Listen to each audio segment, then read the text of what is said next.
You like an itch on my balls, Wesley, and I'm tired of it. Well, I aim to please. Then your bloody aim is shit. Oh my fucking god, will either of you just shoot me? Also, that's a corner shot. Some of the enemies will use it, however, they won't use it for its primary function, which is to shoot around corners. Instead, they just use it like it's a high-tech rifle. You have the potential to fight enemies that don't expose themselves around cover against a player character that could shoot around cover, and you don't use it. How about you hold this? This whole exchange is so laughably pathetic and short, the guy's name can't stick in my memory. It's Brummel. If you asked me in the comments what his name is, I wouldn't be able to reply to you with the answer without cheating. That's the sign of a good boss. Hey, I can still do all the Fury bosses without looking. The chain, the strap, the line, the scale, the hand, the song, the flame, the burst, the edge, the beat, and the star. Brummel in brown is so forgettable, I didn't remember this was a fight until I was looking through the footage. And since the game is less than 2 hours long, that's pretty remarkable that something could be so unmemorable that it leaves zero impression. There's this long sequence where Wesley just kind of gloats over a dying Brummel, and then Brummel hints that he's about to pull a martyrdom, and Wesley, with his impaired reaction time, doesn't realize it for multiple countable seconds. Boom goes the dynamite. Then the building blows up. Well, that's no sweat off of Wesley's back.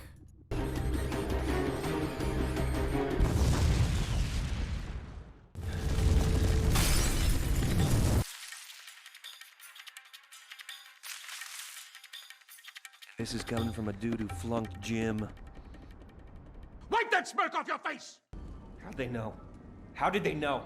Sorry. Yeah, sorry, what? How'd they know what? That you were going to be there? Maybe because you assassinated one of their guardians less than half an hour ago in the same city. Have that, you fat piece of shit! How the fuck did they know you were in Chicago? Are you serious, dude? That's what you want to know. That's the grounds you have to believe that you have been betrayed. Is this a continuity error in a fucking 2-hour game? The Paris fraternity ordered 100 more just like it. I'm meeting their buyer, a man named Brummel, in half an hour. Care to tag along? How the fuck did they know you were in Chicago? Wesley somehow figures out that the old guy is after the kill order that was in his dad's safe house. The old guy then begins to regale him with the tale of how this all started, with Cross answering a distress call from Sloan. Just know, this is the sequence of events you've established. Affected her with your seat. Our son. She was a whore. But instead, the old guy insists it was this moment that started everything. Are you sure they're gonna make a move against us? Hello, I'm Morgan Freeman. You give me that kill order, Sloan. It's okay, everybody. Nobody except the player can land a shot with a sniper rifle. Just stand out in the open. So they do that thing I like where they have an undestroyed and destroyed version of the level, but since both suck, it doesn't really earn any favor from me. And this is something I don't get. From this point forward, levels will occasionally open with a lingering shot showing the scenery. That's just filler. I don't need a warm up to an area that is half the length of the amount of time I'll end up playing in that area.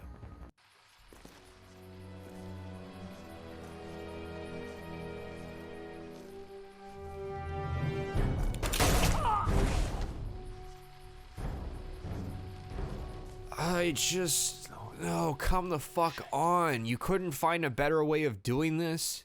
Cross finds the incriminating evidence taped to the underside of a tape. Now, you have seen it with your own eyes. Cross cannot be trusted.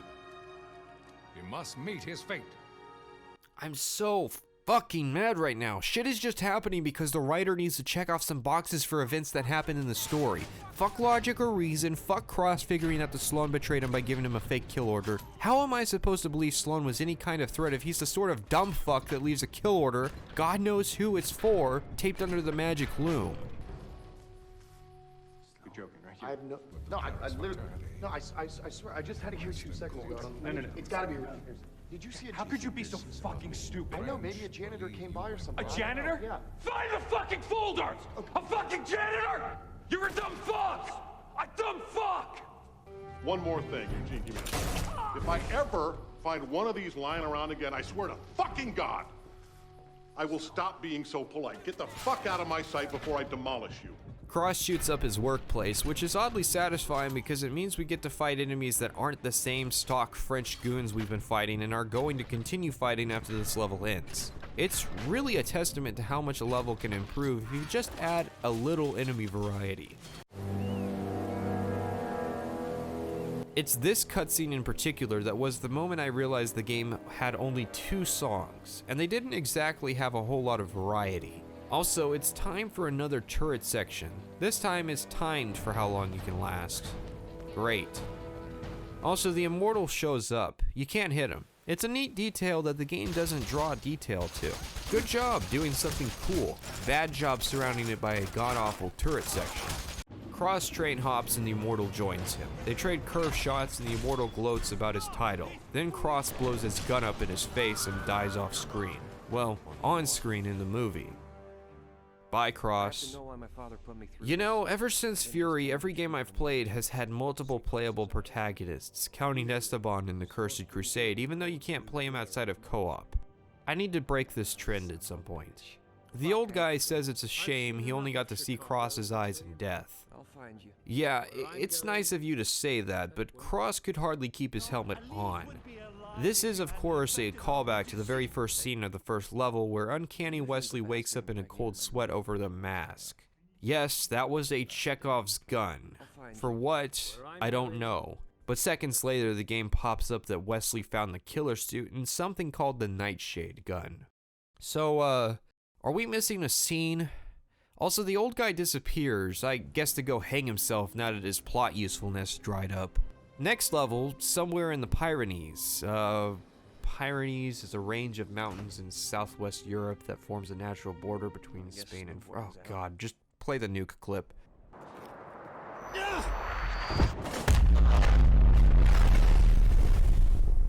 I'm pretty sure a chunk of the game is missing here. Not only is the scene where Wes finds the suit missing, but the logic behind how he figured out how to come here is as well. But that doesn't matter, because this might be the best level. See, this Nightshade Gun, for this level only, is a one-shot kill. I say for this level because starting here, the enemies gradually tier up in health until you're facing people that can take insane amounts of damage. We'll talk about that when we get there, because I'm trying not to let this get to a part 4.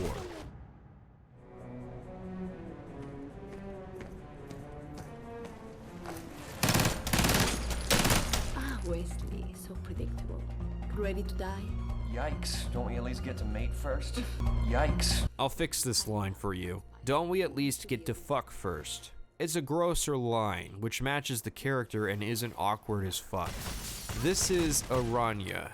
She's not a particularly hard fight. The hardest part is recognizing what exactly you have to do to get to do damage to her, which is to use the cover.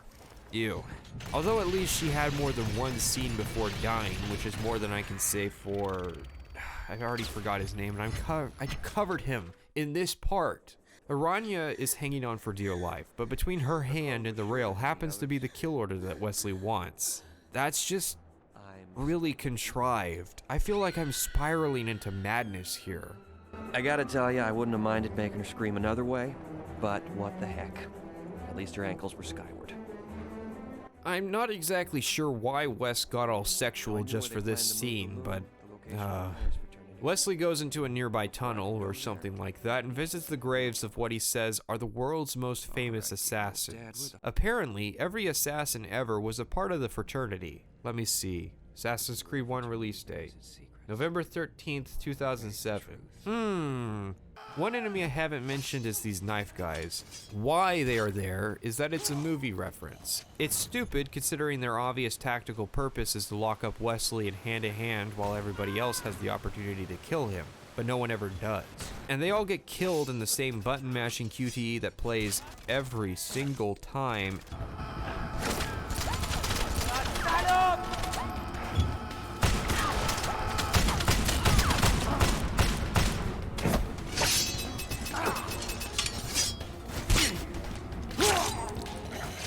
Anyways, Wes nicks his dad's guns off him.